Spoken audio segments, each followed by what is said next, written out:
Sœur Marie est en train de faire l'amour dans la maison d'un homme, pendant que les autres sœurs du couvent la cherchent dans l'église. Elle fait en secret des choses qu'une nonne ne devrait pas faire. Elle va à des fêtes et se mélange aux hommes, et même, elle va chez eux pour faire l'amour. Cette nuit-là, elle est rentrée distraitement à l'église. Personne ne l'a vue, puis elle a enlevé cette jupe courte et a remis l'habit de nonne. Le lendemain à l'aube, les sœurs l'ont entourée. « Où étais-tu hier soir? Tu n'es pas venue à la prière du soir ?» Marie, la tête baissée, a dit « J'ai reçu un appel, ma mère est malade, je suis allée m'occuper d'elle. » C'est un peu rapide, non? La prochaine fois, préviens-nous au moins, tu as effrayé tout le monde, dit une sœur. Mais dans la foule, il y en avait une qui ne croyait pas à son histoire. Comment aurait-elle pu aller chez sa mère et revenir avant l'aube? Quelque chose clochait, elle le sentait. Les jours passaient.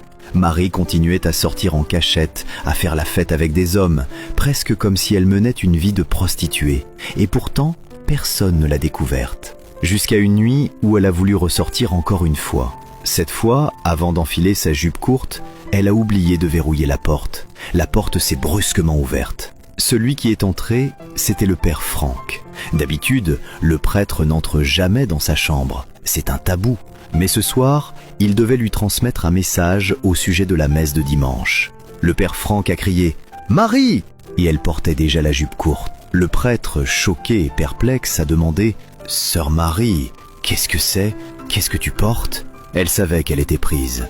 Une jupe courte la nuit, il n'y avait aucune excuse possible. Elle s'est approchée de lui et a commencé à tourner autour de lui avec un geste étrange.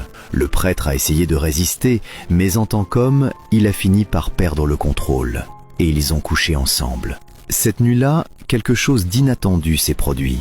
Après coup, le père Franck était bouleversé. « Qu'as-tu fait ?» a-t-il demandé. « Non, qu'est-ce que nous avons fait? C'était beau. Toi aussi tu as aimé. »« Ne fais pas semblant !» a répondu Marie. Le prêtre est parti, plein de remords. Mais Marie souriait. Elle savait que son secret était verrouillé.